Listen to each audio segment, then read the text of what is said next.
This is the WrestleZone Weekly Road Report, and my guest at this time has been making a lot of waves lately in Ring of Honor as well as Evolve. He's one of the most unique and innovative talents that I've seen in quite some time, and that goes for both in and out of the ring. He is the Gift, Jason Kincaid. Thank you for joining us this week. Greetings, grappling fans. Thanks for having me.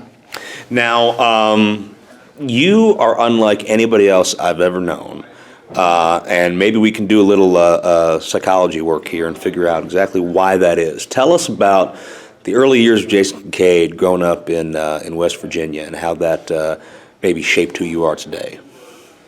Well, starting off, I was born in Honolulu, Hawaii. I'm an Army brat, and I moved around a lot as a kid. My family finally settled in West Virginia.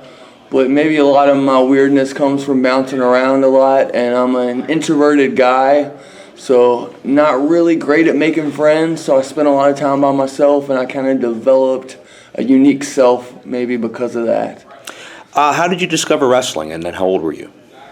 I discovered wrestling probably around grade school age. My uncle was really into it. And I used to like to play with the old like LGN figures, but I never really was like a die-hard wrestling fan until around like, let's say like 95-ish, and right before the big Monday Night War, because I remember all my friends making fun of me for liking wrestling, and then wrestling hit really big, and then they were all wrestling fans too. Then you were the cool kid, absolutely. You talked about being an introvert. As you were developing your persona, was that different to kind of figure out how to flip the switch, so to speak, from the introverted Jason to the Gift that we see in the ring? How did you channel what would become who you are and what you do in the ring today?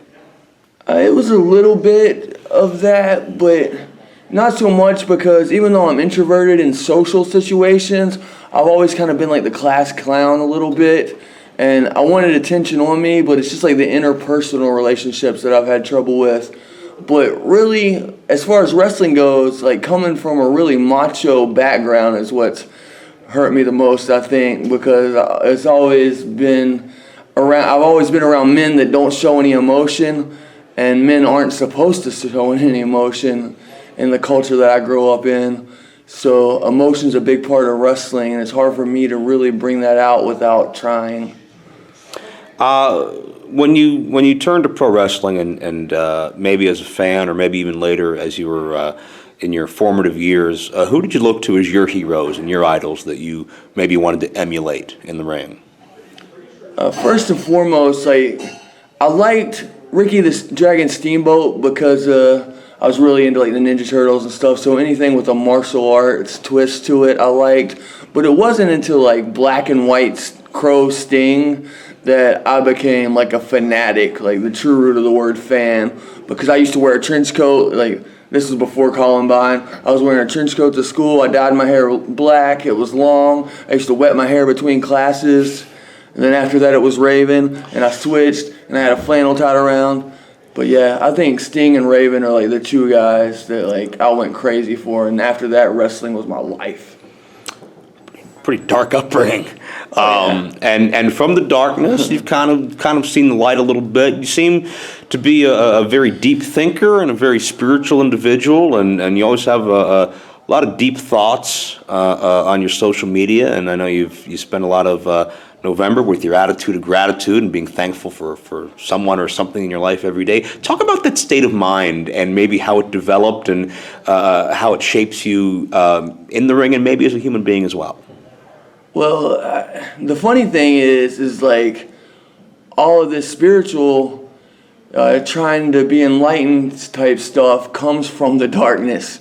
It comes from fire is what purifies people. So like I'm really a crazy person. I've dealt with depression most of my life. I've dealt with rage, which is the inversion of depression, a lot of my life. I've been a very violent human being in the past, and I really hated myself for a long time. So all this stuff is really just like a rope that I'm grabbing onto to try to pull myself out. And luckily, through like these different spiritual, meditative yogic techniques, I've been able to find that inner calm that is like the depth of the ocean underneath the giant waves and tsunamis and everything else.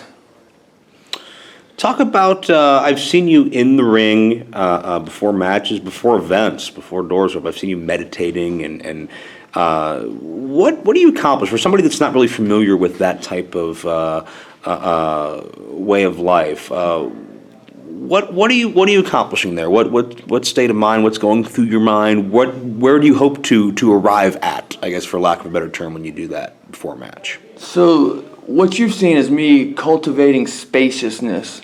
And what I mean is, a lot of people think that they are their thoughts, but say like, have you ever had a really dumb thought and then thought, that's a dumb thought? Mm-hmm. Which thought are you? So if you think about it like that, there's some part of your awareness that's beyond your thoughts, and it's about trying to center myself enough that I can identify with that rather than my mind, especially before shows, before matches, because you're going to have a million things running through your head, and you don't want to be tied down by them. You want to be clear. You want to be in the moment, especially in the ring. Talk about the success you've seen lately and the eyes you've opened in Ring of Honor and Evolve, certainly destination places for any aspiring athlete. What kind of feedback have you gotten there, and what do you think the future may hold for you? I've gotten great feedback from both the fans and the wrestlers and matchmakers at Ring of Honor and Evolve. Really, it's a dream come true to be in a Ring of Honor ring, because that's what I grew up as, like a diehard wrestling fan right before I got into wrestling, watching guys like Bryan Danielson and Low-Key. So that was a dream come true, but if I'm going to be honest, I think it's time for me to evolve.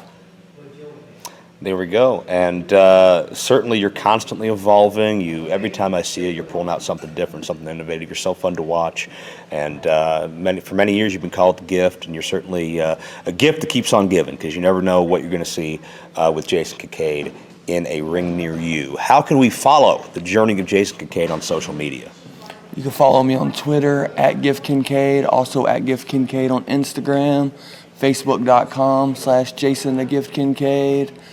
And really, just look for me out on these independent events and support wrestling at its roots. Beautiful. Well, and hopefully we'll support Jason Kincaid for many, many years to come as he continues to climb the ranks of professional wrestling. Thank you very much for your time. Much appreciated. That was Jason the Gift Kincaid, and just to put a little bit of a punctuation mark on how unique and complex Jason is, when we recorded that piece of audio, he was clad in a very ugly and loud Christmas sweater, in addition to a winter hat that had reindeer antlers attached to it, just so you guys can get the full visual. But I'm very proud of Jason, happy to call him a friend, one of my favorite wrestlers to watch, because, as I said, he's always pulling out something in his matches that you haven't seen before. And if you watched him on Ring of Honor television, you know that. If you've seen his endeavors in Evolve, you know that. And if you'd like to see more of Jason Kincaid, you can check out joe-dombrowski.com in the PCW Premier Championship Wrestling section of my online store. I do have some DVDs available featuring Jason, including the infamous Battle of the Beards, where Jason Kincaid went one-on-one with M-Dog 20 Matt Cross, who may be better known to some of you as Son of Havoc from Lucha Underground. No, the beards were not at stake, but it only made sense to take the two most amply facially haired athletes in independent wrestling and bring them together for a one-on-one confrontation. Also, Jason Kincaid one-on-one with the New Age Plague, Jason Gorey, in a lumberjack match. And I think Gorey is another criminally underrated talent from up here in the Pennsylvania, Ohio area. Some more action as well featuring Jason. Those DVDs are priced to move, folks. There are no frills, no nonsense. It is at least 2 hours of wall-to-wall content, no filler, for only $5. Those are the PCW Premier Championship Wrestling events. I want to get those out there, get those seen, because I think there's a number of talents, including Ace Perry, who we've talked to on the program before, and Ophidian, and others we'll talk to in the future that deserve to be spotlighted. All my other DVDs and some rare merchandise are available on the site as well. My social media links, and, of course, outsource announcing. You can book me to do some voiceovers with a myriad of stars from Cornette, Shane Douglas, Shane Helms, and many others. And next week, here on the WrestleZone Road Report, it's going to be a little bit of irony. You think of the beginning of 2017, the new year. You think about Baby New Year. Well, we're going the opposite direction because I'm going to talk to a man who is one of the oldest active participants in professional wrestling in the world today. I believe he's 74 years young. He is a WWE Hall of Famer, and yes, I interviewed him while he was wearing boots and tights. He is the Boogie Woogie Man himself, Handsome Jimmy Valiant. We're going to talk about his storied career, his autobiography, some of his fondest memories throughout his 52-year career in this industry and counting. It's going to be an honor to sit down with the Boogie Woogie Man next week. Hope everybody has a fun and safe New Year's celebration. I'll see you back here next week for another WrestleZone Weekly Road Report.